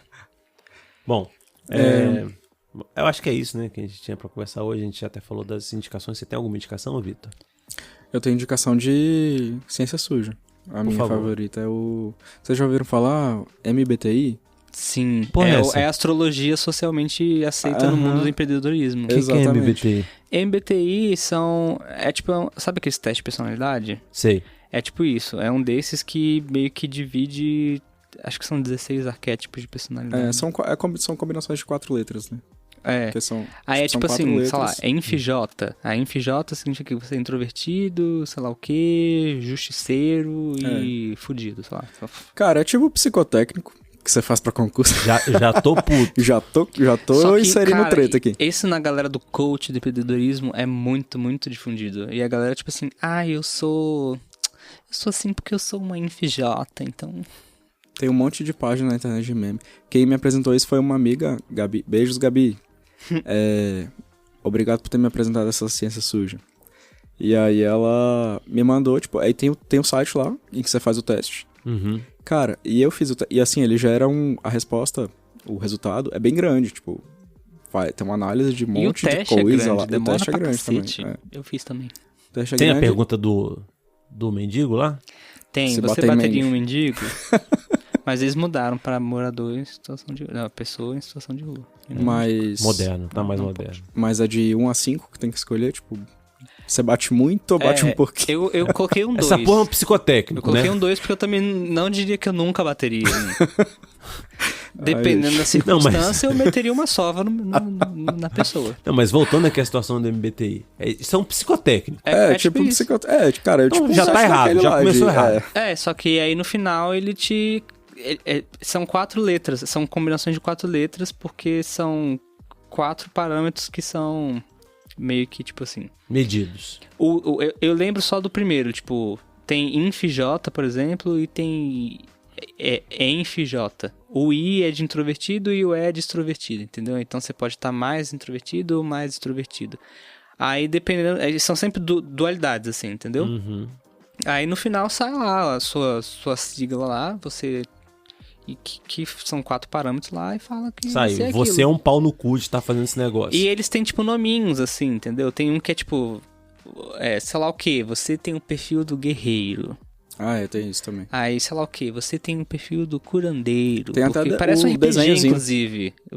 Eu fiz porque eu parece. falei, nossa, é D&D isso aqui, vou fazer. Não fala mal de RPG pra mim. Não, eu jogo RPG, por isso que eu tô falando. Eu achei super legal. Eu falei, quero ser um druida, mas não tem druida. Não tem. Tem até o desenhozinho, tipo... O íconezinho do, sei lá, do guerreiro, do construtor e tal, tem um desenhozinho que tem lá no site. Tipo, o do curandeiro é uma tipo, enfermeira. Avatar Eu mesmo. falei, eu queria ser um clérigo, sair uma enfermeira. Nossa, nada contra enfermeira enfermeiras, mas muito mais... ser clérigo é muito mais legal. Sim. E aí, cara, sai o resultado final lá e o meu... Eu fui ler o negócio e eu fui ficando meio assustado. Tipo assim, caralho, parece que vieram aqui em casa e me entrevistaram mesmo e estão escrevendo sobre mim. Aí chegava numa parte em que eles falavam sobre profissões indicadas, né? Quais são suas vocações. Ele dava algumas sugestões lá, tipo tipos de profissões, e entre as profissões tinha engenheiro e cientista forense. Aí eu falei assim, não, velho, é mentira isso. Aí você falou, caralho. Aí nessa hora eu falei, Aí, tipo assim, o negócio me foi vendido, a Gabi me mandou, tipo, faz aí que isso não é muito massa, tal, não sei o quê. É a astrologia que dá certo. Falei, beleza. Depois que eu li o relatório, eu fiquei meio assustado. Aí eu vi essa parte das profissões e falei, velho, não é possível. Eu vou ter que pesquisar agora qual que é a validade desse teste. Desse negócio. Aí fui eu pesquisar o quê? MBTI. Pra quê, velho? Não, cara, se mas pesquisa, olha só, velho. Eu já fiz mapa astral de astrologia, sabe? Eu já tive minha época. E no meu mapa astral falava lá que profissões... Você é perito? Não, falava profissões ou investigador ou biólogo. Um negócio, tipo, assim. Porque você tem muita terra e coisas da natureza, biólogo, e você tem muita água, então você é uma mente muito introspectiva e você gosta de... É investigador, pronto. Mas aí a mãe de Ná foi atrás da sua vida e conversou com seus amigos. Fez foi na pesquisa no internet, Facebook. foi na internet, Foi na meu internet, amor, tá bom? Pois é, e aí eu fui pesquisar e... ciência suja. Não tem nenhuma validade. Obviamente, né? Sim. Beijos, MBTI. Mas eu gostei, eu vou fazer isso, MBTI. Vai fazer e no próximo episódio ele vai falar Vou qual que foi contar. a... Posta no Twitter, no Instagram. Vamos fazer o seguinte, todo mundo vai postar o seu perfil hoje no Twitter. Instagram, tá? Pra vocês terem um pouco mais de conexão com a gente. E tem que Vamos, virar meio é. galera coach, assim? Tem, Tipo pô, Faria tem que Limer. ter isso. Sim, você tem que levar um grupo de 30 pessoas pra um monte, sem equipamentos Opa! de segurança, e depois se candidatar a presidente. Mãe. Esse cara tá se candidatando, Tá velho. bizarríssimo. Gente, vamos falar de política aqui. Nós não vamos votar nesse cara. Nós estamos fodidos, né? Ele deve fazer a volta lá presidencial na esplanada de patinete, né? Um patinete elétrico. Vai se perder, vai sair lá no Panteão da Bandeira. Qual será que é o MBTI dele? Não sei. Curandeiro. Alguma coisa de curandeiro líder, não né? é porque eu Porque sou igual. Eu sou o curandeiro aqui, tá? Deve ser alguma coisa de líder, porque pra Deve convencer ser. 30 imbecil de subir numa montanha... Beijos, imbecil, galera. Beijo, gente. Se eu você tenho- subiu, não suba mais. Aprenda um Deixa pouco de sobre ser ciência imbecil. suja, galera. Para de ser imbecil. É uma recomendação de hoje. Deixe de ser um imbecil. Não seja Mas imbecil. às vezes a pessoa pode ter sido enganada. Porque ela é uma imbecil, galera. Eu tenho uma recomendação. Eu pra também fazer, tenho, mas pode falar. Sua E primeira, que é depois fala sobre a o minha. tema. Por favor. Eu não sei, infelizmente eu não sei se esse livro tem tradução. Mas é um livro em inglês que se chama What is this thing called science? Bem sugestivo o título. Mas é um livro que eu tô achando muito legal. Ele é escrito por um físico que depois fez doutorado em filosofia da ciência, filosofia e história da ciência. Então, ele entra muito no tema do que é ciência, de um jeito que... Ele escreve de um jeito que a compreensão é fácil, ele é bem didático, mas ao mesmo tempo ele não fica só nessa parte mais, digamos, superficial, né? De, a ciência segue o método científico, entendeu? Ele entra mais no... Ele aprofunda um pouco no... Na parte filosófica? Porque ele fala, o que é o método científico? Tipo, vou dar um exemplo. Ele fala, o método científico ele se baseia na observação, né? Aí ele fala, mas o jeito que eu observo é o mesmo jeito que o Vitor observa? Tipo, existe uma limitação tanto biológica, que eu não sei o jeito que o cérebro do Vitor interpreta as informações que ele recebe, e existe também uma limitação de viés, né? Tipo assim, você às vezes observa um fenômeno, mas você tá enviesado, então você enxerga de outra maneira. Sim. E como que a ciência funciona Lida com isso. para diminuir isso. Então, assim, ele entra em coisas mais filosóficas e eu achei um livro muito interessante. Então, fica aí minha recomendação. Se vocês têm interesse de saber um pouco mais sobre ciência, eu acho que esse é um bom ponto de partida. Porque ele não é um livro enfadonho, ele não vai ser um livro sobre filosofia da ciência, né? Mas é um bom introdução. Inclusive, acho que deveria ser o ponto de partida para todo mundo que tá interessado em ciência, né? Saber mais sobre o método científico. Sim, exatamente. Começar por aí. Inclusive, nossos colegas de trabalho. Sim, todos. Recomendo. Todas as pessoas. Não é? Inclusive, eu comecei a ler esse livro, né, mais nessa pegada, porque eu parei e pensei, falei, porra, tipo assim, eu trabalho com ciência, mas se alguma pessoa me perguntar o que é ciência, eu não sei responder com propriedade, então eu vou me informar um pouco melhor. Vamos botar o link aí pra esse livro. Beleza. Sabe o que eu tenho a sensação também dessa coisa de começar com o método científico que eu falei? É que parte dessa parada de ciência suja também tá relacionada a uma vontade que as pessoas têm de pular etapas, eu acho. Ah, sim. Tipo, acho que rola muito aquela galera que quer... eu quero trabalhar com DNA e a pessoa nunca estudou, sei lá, o que é uma célula, o que é um... Sabe? E ela não tem tempo e ela pra perder estudando. Ela não vai sentar a bunda pra começar, tipo... Das bases. Do que seria básico, né? Eu acho que rola muito esse salto e fazendo esse salto você deixa de entender muitas coisas e aí você gera ciência suja sem nem saber que tá gerando, né? Sim. Acho que entra naquela parte de eu não sei nada e por isso eu acho que eu sei tudo, né? Tipo... Legal. Eu Sua tenho aqui a recomendação. minha recomendação também. Vou arriscar novamente meu inglês tosco. Esse artigo que a gente que serviu pelo menos de início de conversa pra gente, ele é publicado num site de artigos, site de ensaios, né, na verdade, que é o, falando em inglês, o Ian.co, tá? Escreve Aeon. É um site de ensaios, é tipo como se fosse uma revista de ensaios de graça na internet. Chama Magazine, Ian Magazine, eu acho o nome. Cara, não sei se chama Magazine, mas deixa eu até ver aqui. Bom, não interessa. É um site que é recheado de ensaios. Alguns deles já foram traduzidos, inclusive. Então, se você já abriu, eu acho que no site da UOL, inclusive, já traduziram naquele Tab. Se não me engano, eu posso estar enganado. Mas são ensaios de diversas áreas. Tem sempre coisa, muito interessante. Se você quiser ler ali para decorar meia dúzia de trechos para parecer interessante, você pode fazer isso também. Porque eles destacam os trechos mais interessantes. Aí você vai pro seu encontro do Tinder arrebentando, não vai ter quem te segure. Eu tô anotando aqui, o Marcos tá falando e eu tô com um bloco de notas. Exatamente. Isso daí é importante. Eu vejo todo mundo anotando. Quem não tá anotando tá perdido. Então é isso, galera. Mas sem zoeira, é um site muito interessante, tem muita coisa legal pra se ler.